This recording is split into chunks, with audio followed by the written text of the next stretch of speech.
My fiancé, 31M, and I, 31F, are expecting our first baby due on December 30th. His family has a vacation home in Florida, and they have gone every year during the holidays for about a month until after New Year. He agreed not to go this year because of the baby, but his family is insisting that he goes and comes back on the 28th. In their words, there is ample time before the baby is due. So, he bought a ticket for December 15th, 28th. His reasoning is that his parents really want him there, and his siblings will also be going. For some context, I have also gone to Florida with his family for the past 5 years for at least part of Christmas. Every other year, I return before him to spend Christmas Day with my family. This year is the first time in a long time that all the other siblings are able to overlap dates. My fiancé has major FOMO, fear of missing out, which is why this is a sensitive subject. His parents have always been weird about keeping their family close. There was a major conflict between him and his sister-in-law last year that ruined the vacation and drove a wedge between him and his siblings. They left us out of major events, trips, etc., and they only started repairing their relationship a couple of months ago. While they are trying to fix things, they have left me out of it. They've never said it outright, but little things suggest they don't consider me completely part of their family yet since we aren't married. Anyhow, this is bothering me a lot more than I thought because I know pregnancies are unpredictable, especially in the last trimester, and if anything happens leading up to the due date, I need him there. My parents are away overseas dealing with a grandparent emergency and won't be back until December 26th, and my friends have their families, so I will be completely alone. The other reason, and I guess it's more selfish, is that I will be spending Christmas by myself. It's not the main reason why I'm bothered, but it's a small part of it. He's been spending Christmas every year in Florida since he was 15, and there will be many more trips after the baby is born, so I don't know why he can't skip this year for me. Anytime I bring it up, it results in a very uncomfortable fight about my expectations to put me first rather than his parents. I don't even bring it up anymore. His parents have always been kind to me, but they also don't see any problem, so I think I'm going crazy. Update 1. I'm sorry for not updating sooner. Everything has been overwhelming and I'm trying to deal with a lot. The good news is that my mom arrived home yesterday. When I explained everything to her, her sister, who is a retired nurse, insisted she come too.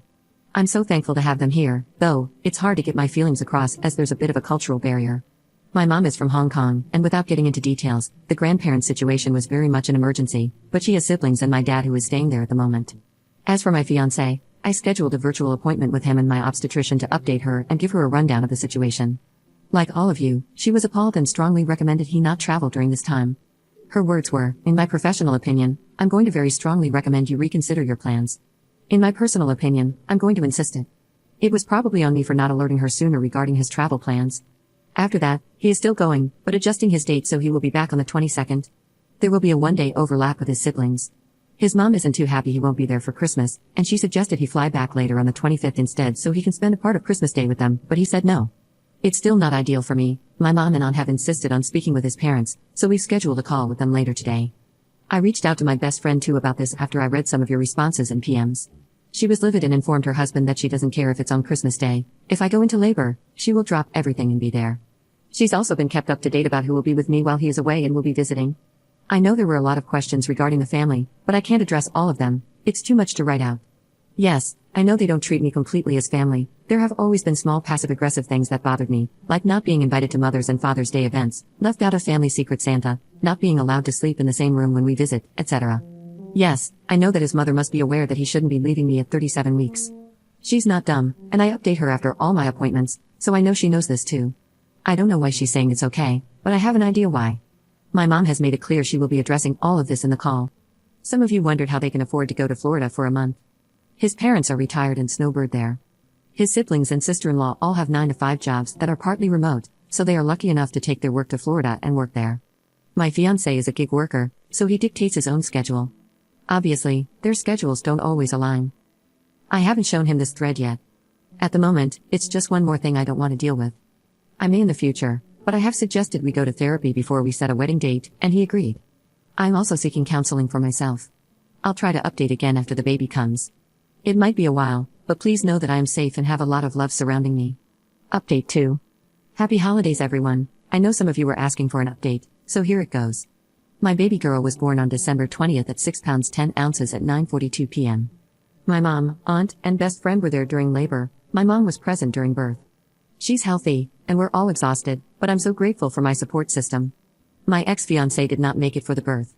During the video call with his mother, my mom told her that he needs to come back immediately, otherwise, she will be taking me home, and they will not be welcome to visit the baby. It was a very heated call, but the outcome was that my mom unpacked up my things, and we went back to my parents' house where I currently am still residing. So, you can guess what happened there. I had a very upsetting phone call with him about his priorities now that we were literally down to the wire, and the conversation ended without much resolution. He hung up on me.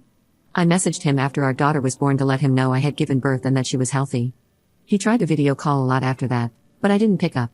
He returned home on the 22nd as planned. Of course, I wasn't at the condo. I think they all thought my mom was bluffing.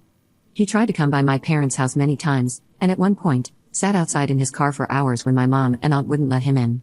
Finally, on Christmas Day, we let him see his daughter, and he and I discussed our future. My mom and aunt have been very vocal about breaking off the engagement, and I agreed that after the call with his parents, I didn't want to be involved with a family who was so selfish. He told me his mother was very insistent he go on this trip to show his family that he wanted to mend his relationships with them, and that his sister-in-law had been saying some awful things about me to him and his parents. I had told her some things in confidence a couple of years ago about some issues I was having with him, and she turned it around on me. This was the nail in the coffin. I can't possibly marry into a family this toxic. So as it stands now, I have broken off the engagement and will live at my parents' house. We have scheduled couples therapy, and our first session is tomorrow.